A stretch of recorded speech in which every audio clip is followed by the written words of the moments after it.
ఏంటి డల్ ఉన్నావంటే? ఏం చేస్తావు అన్న, ఒక ఓదోడు వచ్చాడు కవిత అని చెప్పి వచ్చిన ఎరుపుకు చేసి వెళ్ళిపోతున్నాడు ప్రతిసారి. గోదావరి దగ్గర తిట్లు నువ్వు ఆడి దగ్గర ఎరుపుకి అయిపోతున్నావు. గోదావరి మెయింటైన్ చేయాలంటే ఒక లెవెల్ ఉండాలి. ఆడు కనబడితే తెలుస్తుందన్న నీకు.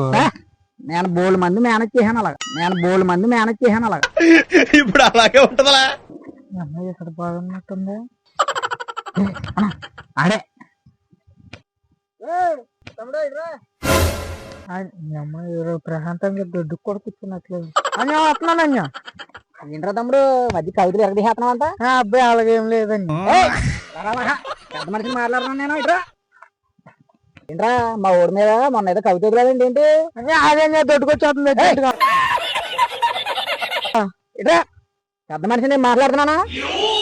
నా మీద కూడా ఒక కవిత వదిలి చూస్తాను నీ బడా ఏంటో అని.